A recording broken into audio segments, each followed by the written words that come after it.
Alors, Bezat Hashem, le Zohar de ce matin, Parashat Vaïgash, Yom Shlishi, Velo Yachol Yosef Litapek, Lechol Anitzavim Alav. Et la Torah nous dit que Yosef ne pouvait pas se retenir.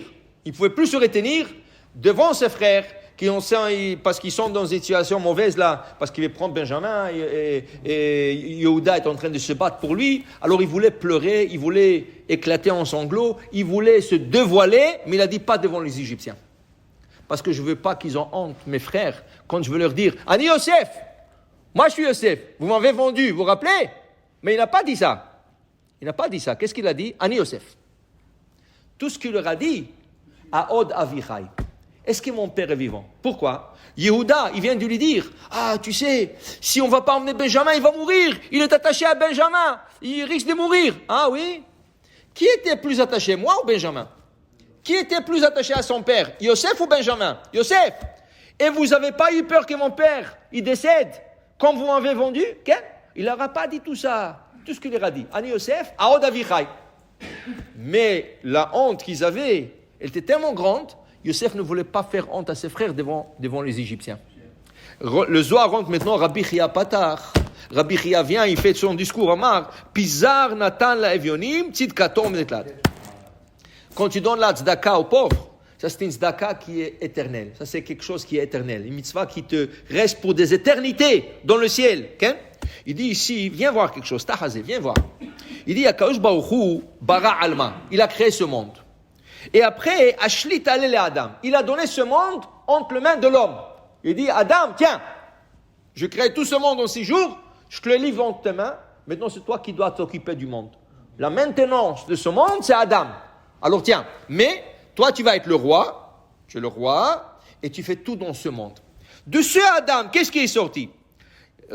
Nafik minehon, de ce Adam et Chava, qu'est-ce qui est sorti? Tzadikaya, ou Menon Rashiaya. Ils sont sortis des tzadikim et des Reshaim. Okay? Hevel était tzadik. Caïn, il a tué son frère. Okay? Et après, il y avait toutes sortes de tzadikim et Reshaim. Tzadikim et Reshaim. Minehon tipshim, minehon hakimin. Il y a des hommes qui sont tipesh, des sots, des ignorants. Il y a des gens qui sont très chacham. Aussi, de Adam, qu'est-ce qu'il est sorti? Atirin, des gens très riches. Et miskenin, des gens pauvres. Et tout ça, c'est Adam.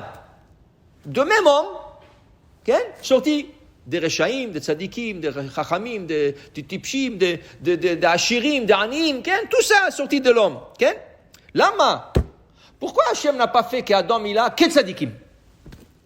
Ou qu'Adam il a que de Ashirim?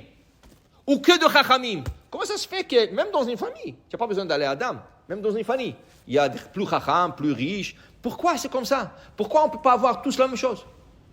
Tous la même chose. Tous les tzadikim. Va'amer kulam tzadikim. Dit le Zohar, tu sais pourquoi?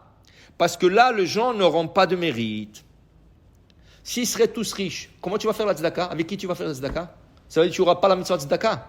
Mais cette tzedaka, Pizar Natan la Evionim, Tzidkato Omedet Laad, c'est une mitzvah éternelle qui reste là-bas pour des éternités. Comment tu feras la tzedaka si tout le monde sont riches? Okay? Si tu es chacham et tout le monde sont chacham, à qui tu vas enseigner? Ta Torah, ça veut dire que ça va être pour toi. Tu peux rien dire à l'autre parce qu'il va te dire je le sais. N'importe quoi que tu veux dire à quelqu'un, il dit moi je le sais déjà, je l'ai étudié au Moussel. Alors comment on va étudier la Torah? Il faut que quelqu'un soit plus chacham que l'autre pour qu'un il enseigne à l'autre. Même que David Amelech dit Mikol melameda iskalti. Les familles, c'est le petit qui enseigne en grand. Tu comprends? Alors, Akadosh Baruch Hu a créé cette balance. Il y a une balance dans la création. Il y a la balance. Et la balance, c'est il faut des tzaddik et des rachats. Le rachat, c'est aussi nécessaire. Parce que s'il n'y aura pas de rachat, la mitzvah de tchouva n'existera pas. Tout le monde sera dans la tchouva, alors il n'y aura pas de mitzvah de tchouva. Et comment le tzaddik qui va avoir le mérite de retourner quelqu'un betchouva? Okay? C'est du mérite. Alors, c'est nécessaire dans le plan divin, c'était nécessaire que de Adam sortiront des tzadikim, des reshaim, des rashirim, des anim. Okay? Le Rav Ben Ishraï rapporte, une fois, il y avait un ignorant, il venait une fois par année à la synagogue, l'Askara de son père. Une fois par année, le Shabbat de la Nahala de son père, il venait à la synagogue. Mais lui, il aimait se montrer et tout ça. Et donc, une fois, il est venu voir le Gabaï vendredi. Il lui a emmené de l'argent. Il a dit, regarde, je te donne tout ce paquet d'argent. arrange-moi, moi je vais m'asseoir demain devant le rabbin, juste à côté du rabbin.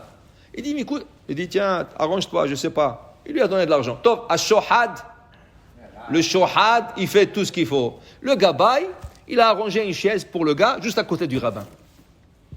Les gens arrivent à la synagogue, ils ne comprennent pas pourquoi le gars est à côté du rabbin. C'est un gars qui vient une fois par année. Et on ne le voit jamais, il ne fait pas de grands dents. Qu'est-ce qu'il y a? Mais l'autre était content. Mais l'autre, il voulait se montrer à tout le monde. Alors, pendant la prière, il regardait le sidour pour trouver une question posée au rabbin devant tout le monde. Comme ça, le rabbin ne peut pas répondre. Et tout le monde va voir que c'était chacham. Et c'est pour ça qu'il s'assoit à côté du rabbin. Alors, Arvit, vendredi soir, tout le monde fait le et lui, il tourne le page. Il tourne le page. Psh, il cherche une question. La prière, Alenu Shabeach, il n'a pas trouvé. Aïe. Mais c'est pas grave, demain la prière est plus longue. Il est venu Shachrit et s'assoit à côté de rabbin. Et tout le monde fait l'amnatseach, Mizmor le David, Hashamayim, Mesaperim Kevodel, et Ishtabach, et Nishmat, Kol Hay. Et lui, il tourne le page. Il tourne des pages. Il cherche une question. Il tourne. Il n'arrive pas à trouver une question. Allez, le Shabeach, il n'a pas trouvé. Il dit, pas grave, il y a Mincha. Il est vu Mincha, il se met à côté de rabbin. Et ils font tout le monde la prière, Sefer Torah et tout ça. Et là, il tombe sur un verset qu'il a réveillé. Quel verset? Juste après la Hamida. Tzidkatecha ka'areel, mishpatecha teom rabba, Adam ou Be'ema, Toshia Adonai. Tzidkatecha, le jugement d'Hachem, c'est comme des montagnes, ka'areel. Okay? Adam ou Be'ema, Toshia Adonai. Hachem, tu as sauvé l'homme et l'animal. Alors il s'élève de Soudash Lishit. Tout le monde sont en Soudash Lishit, en train de manger. Rabotai, j'ai une question à poser au rabbin. Ah oui? Qu'est-ce que tu veux poser au rabbin? Écoutez ça. On vient de lire dans Micha, Adam ou Be'ema, Toshia Adonai. Hachem, tu délivres l'homme et l'animal. Qui c'est qui a emmené l'animal à côté de l'homme? Le rabbin le regarde et dit, c'est le Gabbai. Il a dû recevoir beaucoup d'argent, il a mis l'animal. Tout le monde se sont mis à éclater de rire et tout ça. L'autre est devenu rouge, je ne sais pas. Il regarde le Gabbai, le regarde. Mais... Donc, après Motzei Shabbat, le Gabbai le prend et dit, dis-moi, tu as vu l'honte? Il dit, mais c'est ta faute, qu'est-ce que tu as? Moi, je t'ai pas dit de poser des questions bêtes comme ça. Qu'est-ce que tu poses une question comme ça? Mais le Gabbai dit, tu sais, il a reçu beaucoup d'argent. Le Gabbai dit, tu sais quoi, je vais l'arranger. Je vais t'apprendre quoi dire le Shabbat. Tu viens le Shabbat prochain et tu vas te reprendre dans la Soudash Lishit. Donc, il lui a appris. La semaine d'après, il vient, Soudash Lishit, et il dit, Kvod Harav, le Kahal Kadosh, je dois vous expliquer, la semaine dernière, je n'avais pas la chance de vous expliquer qu'est-ce que je voulais dire. Je vous ai dit, qui c'est qui a emmené l'animal à côté de l'homme? Il dit, pourquoi l'homme est plus important que l'animal? L'homme mange, l'animal mange. L'homme procrée, il a des enfants, l'animal a des enfants. Okay? L'homme dort, l'animal elle dort. Qu'est-ce qui fait que l'homme est important? Parce que l'animal, elle est bête, elle ne parle pas. Tu comprends? Elle ne parle pas. Alors l'homme, tout ce qu'elle, oui, mais l'homme, il a un avantage sur l'animal. L'homme marche sur deux. Ça veut dire que l'importance de l'homme, d'où est-ce qu'elle vient? De l'animal. S'il n'y aurait pas des animaux, comment les hommes seraient importants? S'il n'y aurait pas de Rechaim, comment les tzadikim seront importants? S'il n'y aurait pas de Chachamim, s'il n'y aurait pas de Tipshim, des sots, comment les Chachamim seront importants? Ça veut dire que tu deviens important par rapport à une personne qui est inférieure à toi. Alors elle a dit, je voulais vous dire que Baruch Hashem, qu'on a un rabbin comme ça, parce que nous, on n'est pas si Chachamim comme lui, mais c'est grâce à nous qu'il est Chacham. Parce que nous ne connaissons pas beaucoup, et c'est son avantage à lui d'être le Chacham. Il dit, c'est ça que tu voulais dire. Bravo, Hazak ou Baruch. Baruch Adonai Le'olam. Amen ve Amen.